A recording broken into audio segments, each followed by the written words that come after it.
Welcome to lesson 1 of properties of real numbers. The 2000 means that we are in 2.2. So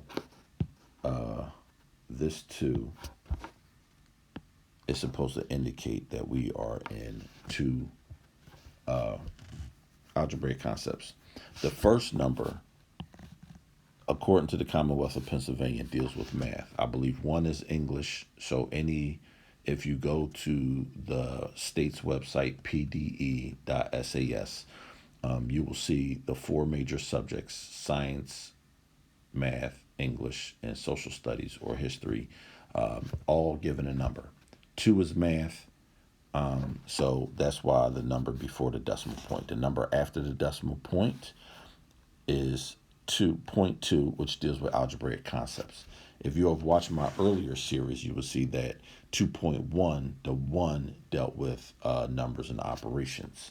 So all of these lessons will be indicated by a blue screen, letting you know that we're dealing with algebraic concepts. So we'll start with lesson 2000, lesson 1.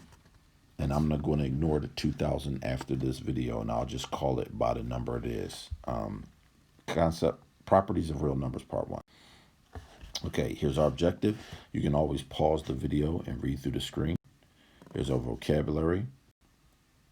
Here's picture some things that you should probably remember. And okay, so let's rewrite what we're looking at. So we have negative 246 times 308 times 1 over 246. And since we are now dealing with algebra, we're not going to use x. The x goes away because x means x, a variable. We're going to use the star or a dot for multiplication. So which property are we dealing with? Well, let's see.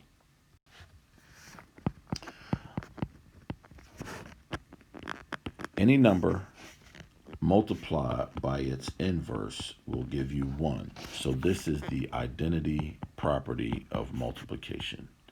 Identity property of multiplication.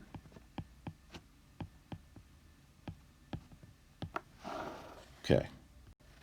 Example 2, simplify.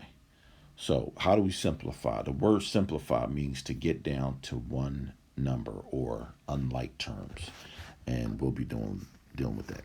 So when we see a number next to a parentheses or parentheses next to a parentheses, all of these terms multiply to each other.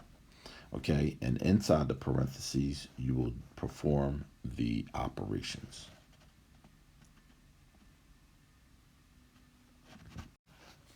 Okay, multiplying all of this gives us negative 22 plus 28.4 minus 6.4.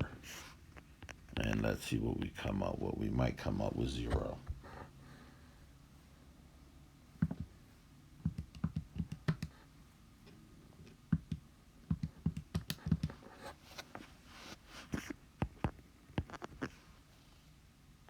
Okay, so basically what we had was negative 28.4 plus 28.4. And this is the additive inverse property. I know it didn't ask us for the property, but this is additive inverse. When you add the same but opposite number, we see that negative 28.4 and 28.4 had the same value. Okay, simplify. Well, when we simplify, the first thing we do is what is inside of the parentheses.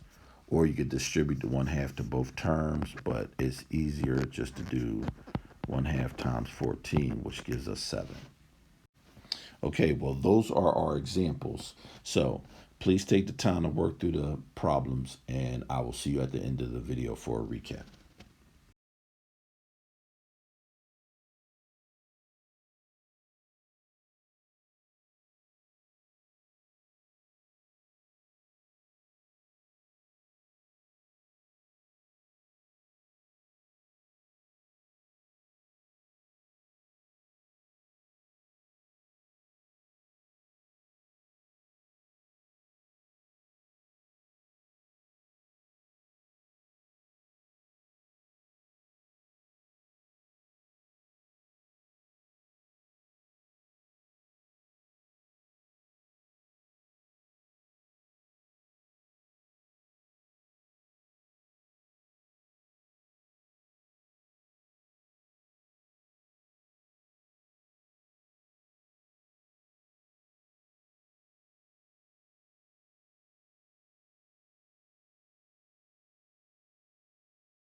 Okay, problem 1.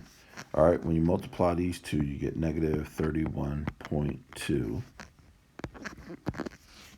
minus a negative 52.8. Now remember, two negatives in a row become a positive. So this becomes negative 31.2 plus 52.8, which leaves us with 21.6. Okay, problem 2. Here we have a situation. If you have a calculator, you can type this in the calculator just like it is written. I go over that in the welcome video, what kind of calculator to have. If you have a cell phone, if you flip it to the side, you'll get a scientific calculator with more operations. So I am just going to type this into the calculator. So I'll put 36, open a parentheses, 0.01,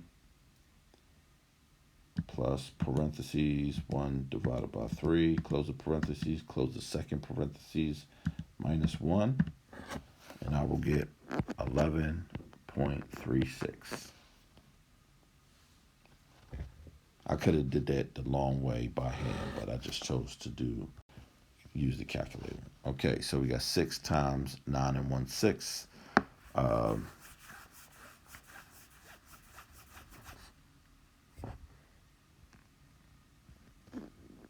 Let's just do this as a fraction because it'll be easier. 6 times 55 over 6. We see that the 6's cross out and we're just left with 55. How do I know that? Where do I get that from? Go back and watch a fractions video from numbers and operations.